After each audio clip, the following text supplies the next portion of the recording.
यात्मदा फलदा यस्य विश्वोपासते प्रशिशं यस्य देवाः यस्य छायामृतं यस्य मृत्युः कस्मै देवाय हविषा विधेम। ओम शांति शांति शांति। बहुत ही कुशलता से कार्यक्रम का संचालन कर रही बहन डॉक्टर आराधना जी, पूज्य मातृशक्ति, उपस्थित आदरणीय आर्य बंधुओं। पिछले दिनों हम आर्य समाज के पहले नियम पर विचार कर रहे थे, तो वो चर्चा जो अधूरी थी उसी को थोड़ा आगे बढ़ाते हैं।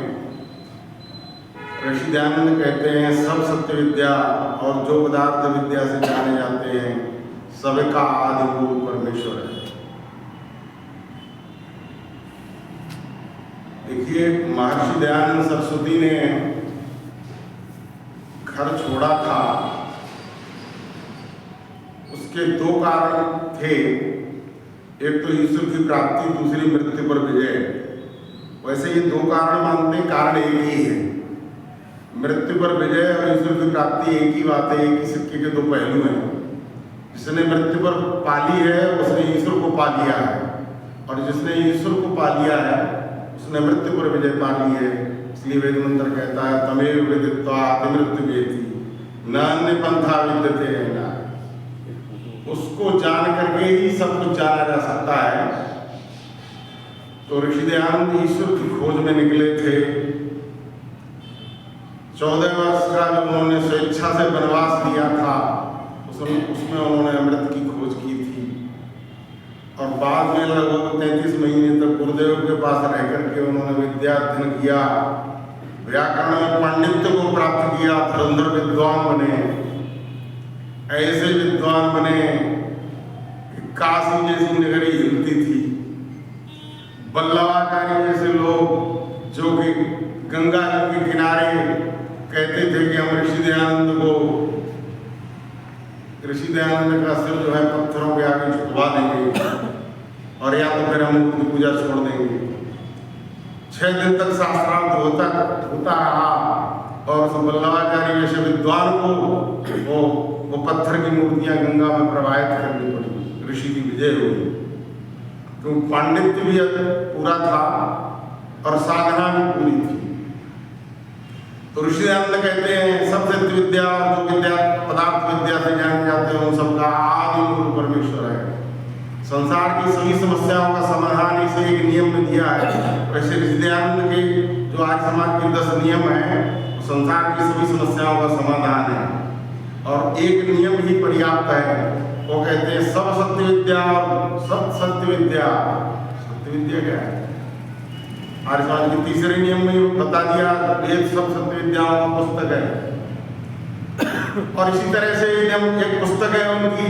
ऋषि दयानंद ने तो जैसे मैंने प्रारंभ में कहा कि वो मृत्यु पर विजय पाने के लिए निकले थे, ईश्वर को पाने के लिए निकले थे और अंत में उन्होंने उस अमृत को पा लिया था। प्रारंभिक 14 वर्ष और गुरुदेव के पास रहने के पश्चात जब वो कार्य क्षेत्र में उतरे तब उन्होंने उसी अमृत को बांटा था। हम लोगों का सौभाग्य है कि सत्यात्मक प्रकाश जैसे ग्रंथ, ऋग्वेद आदि भाष्य भूमिका, वेद भाष्य जैसे ग्रंथ ऋषि दयानंद को दे गए और मैं अमृत बढ़ा पाया ऋषि को। वो अमृतपान हमको करना चाहिए। तो उसी में से एक छोटी सी पुस्तक उन्होंने लिखी है विद्यार्थियों के लिए, उसका नाम है व्यवहार भानु। मैं देख रहा था उसमें विद्या की परिभाषा बोलते हैं। आर्य समाज के नियम में तो कहते हैं सब सत्य विद्या और जो पदार्थ विद्या से जाने जाते हैं सबका आदि मूल परमेश्वर है। और विद्या के विषय में क्या कहते हैं? जिससे सब पदार्थों का यथार्थ ज्ञान होवे और उसके अनुसार यथार्थ ज्ञान प्राप्त करके और न्याय युक्त बरतें, इससे सब मनुष्यों को सुख हो, वो विद्या कहती है। इसके विपरीत जिससे यथार्थ ज्ञान न हो करके और उल्टा ज्ञान हो, अन्याय युक्त बरतें, वो अविद्या कहती है। फिर आगे न्याय और अन्याय को भी उन्होंने अगले वाक्य में खोल दिया। वो कहते हैं न्याय वो है जिससे कहते सत्य भाषण और पक्षपात रहित व्यवहार न्याय का होता है। असत्य भाषण, मिथ्याचरण, पक्षपात सहित व्यवहार ये अन्याय का होता है। और फिर आगे और कहते हैं ये न्याय जो है यही धर्म है और अन्याय है वही धर्म है। इस ध्यान ने न्याय को धर्म का पर्यायवाची कहा है। तभी तो सत्याग्रह प्रकाश के अंत में जब वो वहां पर अपने प्रिय श्लोक लिखते हैं तो वहां पर कहते हैं निंदन्तु नीति निपुणा यदिवा स्तवन्तु लक्ष्मी समावसति गच्छत वा यथेष्टं मध्यम मरणमस्तु युगान्तरेवा न्यायात् तथा प्रवचनन्ति तदीरा। ऋषिदयानंद का पूरा जीवन यदि देखोगे तो इसी श्लोक के अनुसार चलता है। चाहे नीति में निपुण लोग कितनी ही निंदा करें, निंदन्तु नीति निपुणा, चाहे प्रशंसा करें कोई परवाह नहीं। निंदन्तु नीति निपुणा यदिवा स्तवन्तु लक्ष्मी समावति, कितना ही धन आ जाए, सारी संपत्ति आ जाए, लक्ष्मी समावसति गच्छत वा यथेष्टं, सब चली जाए, अद्यैव मरणमस्तु, आज ही मृत्यु हो जाए, युगों तक जीऊं युगान्तरेवा न्यायात् तथा प्रचलन्ति पदं न धीरा, लेकिन मेरा पैर जो है वो न्याय के मार्ग से अलग नहीं हटेगा, क्योंकि न्याय का मार्ग ही धर्म का मार्ग है। तो ऋषिदयानंद कहते हैं वो विद्या जिससे सब पदार्थों का यथार्थ ज्ञान हो गए, न्याय युक्त बरतें, उसको कहते हैं सत्य विद्या। सब सत्य विद्या और जो पदार्थ विद्या से जाने जाते हैं उन सबका आदिमूल परमेश्वर है। तो विद्या मिलेगी कहाँ से? ये अब आप समझो इसको, विद्या परमेश्वर से ही आएगी। हमको विद्या मिली हमारे माता पिता से, हमारे माता पिता को विद्या मिली थी उनके माता पिता से, हमको विद्या मिली है। ऋषिदयानंद कहते हैं सत्याग्रह प्रकाश के दूसरे सुमनलास में मातृमान पितृमान आचार्यमान पुरुषोवेद, वो पुत्र और पुत्रियां सौभाग्यशाली हैं जिनके माता पिता आचार्य धार्मिक होते हैं। तो हमको शिक्षा देने वाले कौन थे? हमारे माता पिता थे। हमको शिक्षा देने वाले कौन थे? हमारे आचार्य थे। उनको किसने दी थी? उनके पहले आचार्यों ने, उनके पहले माता पिताओं ने। चीजें चलते चले जाओ, अंत में जाओगे तो आप वहीं पर पहुंचोगे जहाँ ऋषिदयानंद कहते हैं। ऋषिदयानंद ने मूल के मूल को पकड़ा था, इसलिए वो कहते हैं सबका आदि मूल परमेश्वर है। सब सत्य विद्या और जो पदार्थ विद्या से जाने जाते हैं उन सबका आदि मूल परमेश्वर है। तो इस तरह से यदि हम पीछे से पीछे चलते चले जाएंगे आदि सृष्टि में, यदि हमको परमपिता परमात्मा ने वेद का ज्ञान नहीं दिया होता तो हम ये वाणी बोल नहीं सकते थे। फ्रांस में एक प्रयोग किया गया था, एक बालक को जंगल में ले जाकर के छोड़ दिया गया और उसके खाने पीने की व्यवस्थाएं कर दी गई, लेकिन उसको कोई पढ़ने पढ़ाने की व्यवस्था नहीं। कई वर्षों के पश्चात जब वो थोड़ा 10-12 साल का हो गया, उसको जब मानव बस्ती में लाया गया तो देखा गया कि वो कुछ भी नहीं सीख पाया था। जैसे हम लोग सोचते हैं कि सारा ज्ञान, डार्विन की थ्योरी क्या कहती है? डार्विन की थ्योरी शेक्सपियर मिल्टन की रचना याद रही। प्रकाश जी कविरत्न लिखते हैं डार्विन की थ्योरी शेक्सपियर मिल्टन की रचना याद रही, शुद्ध दर्शन कालिदास का भारत रामायण भूल गए। जो हमारे धार्मिक ग्रंथ थे उनके प्रमाण तो हम भूल गए। डार्विन विकासवाद को कहता है कि धीरे धीरे हमने विकास किया, हमारी पूंछ जो थी वो घिस गई तो हम मनुष्य बन गए। अरे आज के बंदरों में पूंछ क्यों नहीं घिसती? और फिर मनुष्य वही क्यों रुक गए? आगे विकास और क्यों नहीं हुआ? अरे हम उस समय पूर्ण विद्या युक्त थे जब मैथिली षड्गुप्त लिखते हैं, जब और नाभीन करना अन्य जनते जानते थे, ईश के आदेश तब हम वेद मंत्र बखानते। जब मांस भक्षण कर वनों में अन्य जन थे जी रहे, कृषकारी करके आर्यजन तब सोमरस से पी रहे। हमारी विद्या को तो ह्रास हुआ। हमारी विद्या उस समय टॉप पर थी, चोटी पर थी। महाभारत में लिखा हुआ है विद्या के कारण यहाँ पर कोई पाप नहीं होता था। नवे राज्य न राजा सिंह दंडो दंडिका धर्मेण प्रजा सर्वम रक्षन्ते स्म परस्परम। कोई भी राज्य व्यवस्था की, कोई पुलिस की व्यवस्था की जरूरत नहीं थी। लोग अपना अपना काम किया करते थे। कोई किसी से कोई राग द्वेष नहीं था, कोई किसी का सामान नहीं छूता था। कितनी अच्छी व्यवस्था थी।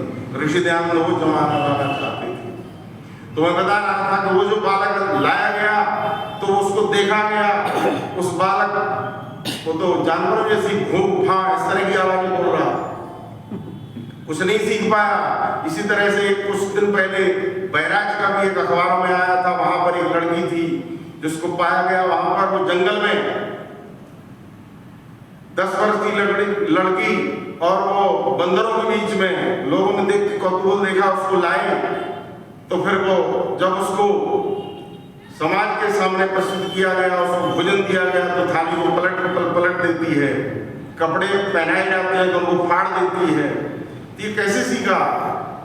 हमने सीखा है गुरुओं से, और किसने सिखाया है? वो गुरुओं को गुरु परमपिता परमात्मा है। आज सृष्टि में जब 4 वेदों का ज्ञान अग्निवायुवादित्यंगिरा आदि ऋषियों के माध्यम से 4 वेदों का ज्ञान यहाँ पर आया, परमपिता परमात्मा ने समाधि की अवस्था में उनको वेदों का ज्ञान दिया, तो उनके मुख से निकला अग्निवीडे पुरोहितम यज्ञस्य प्रत्यजम होतारं प्रतमभाव ओम ये तशक्ता पर्यंत विश्वारूपण विप्रता वाचस्पतिर्बला तेषां तन्योद्य दधात्वे। इस तरह से वो मंत्र बोलने लगे। चारों वेद को इसलिए श्रुति कहते हैं, हम सुनते चले आए हैं। तो ऋषि दयानंद हमसे कहते हैं कि सबका आदि रूप परमेश्वर है।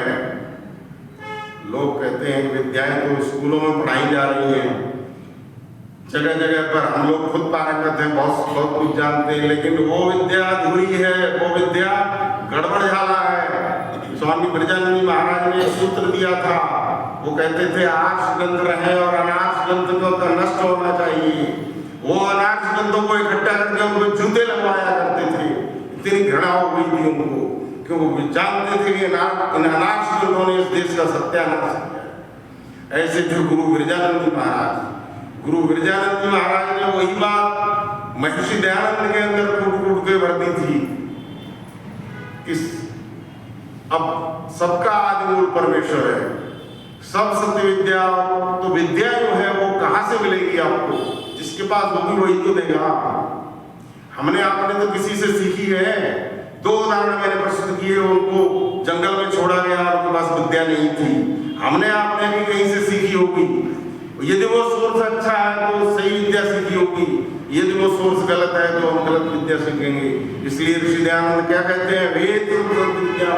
वेद सब सत्य विद्याओं का पुस्तक है। वेद का पढ़ना पढ़ाना सुनाना सवारियों का परम धर्म है। गंगा निकलती है गंगोत्री से और जाती है कलकत्ता तक। उसमें देखो, गंगोत्री में पानी देखो, और वहां गंगा सागर में देखो जाकर के, बीच में प्रयागराज में देखो, जगह जगह पर देखो कितनी गंदगी उसमें जा रही है। आप उसको पी करके कह रहे हैं गंगा जल तो है, लेकिन ऋषि दयानंद आपको गंगोत्री का जल मिलाना चाहते हैं, शुद्ध जल। वेद जो जल तो वही है, सबके पास ज्ञान है, और वो ज्ञान वेद से ही निकला है। जब गोस्वामी तुलसीदास ने लिखा है, मति कीरत गति भूति भलाई, जब जो इज्जतन जहां जो पाई, सो जानो सत्संग प्रभाव लोको वेद नाम पाओ। संसार में सत्संग के प्रभाव से ही हरेक ने कुछ न कुछ सीखा है। तो इसी तरह से संसार में जहां भी जो कुछ भी ज्ञान है वो वेद ज्ञान से ही निकला हुआ है। और वेद का सूर्य पहले अस्त हो चुका था। हम लोगों के इतने बड़े सौभाग्यशाली हैं, अभी 200 वर्ष पहले महर्षि का जन्म हुआ था। ऋषि परंपरा टूट चुकी थी। 5000 वर्षों के पश्चात एक ऋषि इस धरती पर पैर रखता है, और हम लोगों ने उस ऋषि को पहचाना नहीं। पत्थर पूजते रहे, उसको पत्थर मारते रहे। वो ऋषि पत्थर हंस के सहता रहा, पत्थरों को अपने ऊपर झेलता था। एक मुसलमान व्यक्ति था, उसने लिखा है, उसका नाम मैं भूल रहा हूं, कि लिखता है कि मैंने ऋषि दयानंद को पहले देखा, बड़ा अच्छा शास्त्र था। उनका योगासन वाला चित्र देखा होगा, एक चित्र यहाँ पर लगा हुआ, ये वाला चित्र नहीं, ये तो बाद में था। जब उनको 17 बार जहर दे दिया गया तब ऋषि की स्थिति थी। तो वो मुस्लिम व्यक्ति लिखता है कि क्या ये वही ऋषि दयानंद है जो जिनको मैंने पहले देखा था?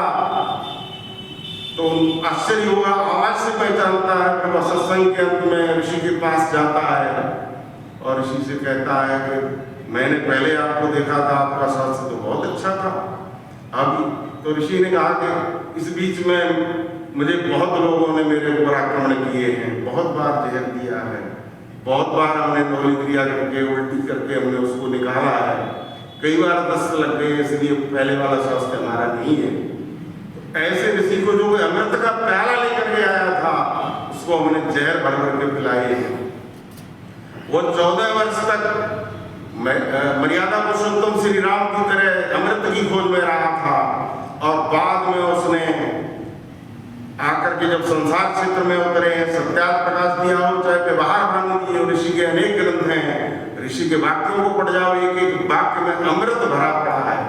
और वो अमृत हम लोग सौभाग्यशाली जो आर्य समाज से जुड़े हुए हैं, आर्य समाजियों के ही सौभाग्य में वो अमृत है, उस अमृत का पान हमको करना चाहिए। तो ऋषि कहते हैं सबका आदि मूल परमेश्वर है। ऋषि दयानंद कहना चाहते हैं, आप तो कह रहे हो जो गंगा जल वहां पर मिल रहा है कलकत्ता के लास्ट अंत में, जहाँ पर समुद्र में गंदा पानी, उसी को नहा करके और शुद्ध हो रहे। ऋषि कहते हैं शुद्ध पानी में चलो ना, वेद की तरफ चलो। वेदा में तम परशुम महानतम आदित्य वर्णम तमसा पुरस्कार तुम्हें विदित्वा अतिमृत्युवेति न अन्य पंथा विद्यते एनाय। तो कहते हैं कि वेद की विद्या को जानना है, यथार्थ विद्या को जानना है। कहते हैं यथार्थ ज्ञान को जानकर तब हम संसार में न्याययुक्त व्यवहार कर पाएंगे, नहीं तो यथार्थ ज्ञान नहीं होगा, हम न्याययुक्त काम करेंगे जिसके कारण आपस में से फूट रहे हैं। और पाकिस्तान जैसी स्थिति पूरे विश्व की हो रही है। ये तो केवल हिंदुओं का सौभाग्य नहीं था, ऋषि दयानंद का आना पूरी दुनिया के लिए एक बहुत बड़ा सौभाग्य था कि ऋषि दयानंद ने धरती पर पैर रखे। और वो कहते हैं सब सत्य विद्या पदार्थ विद्या से जाने जाते हैं, सबका आदि मूल परमेश्वर है। जो लोग कहते हैं ऋषि दयानंद नास्तिक थे, उनको इस नियम को बार बार पढ़ना चाहिए, दिन में 100 बार पढ़ना चाहिए। ऋषि कहते हैं कि सबका आदि मूल परमेश्वर है। महर्षि मनु कहते हैं वेदो अखिलो धर्म मूलम, चाणक्य कहता है सुख मूलम धर्म, धर्म मूलम अर्थ मूलम राज्य। ऋषि दयानंद सबसे आगे बढ़ जाते हैं और वो कहते हैं वेदों का भी मूल है, तो वो सबका आदि मूल परमेश्वर है। आइए हम ऋषि दयानंद के बनाए हुए आर्य समाज के पहले आस्तिकता संबंधी नियम को अच्छी तरह समझें। इसी के साथ मैं अपनी वाणी को विराम देता हूँ। ओम शंकर।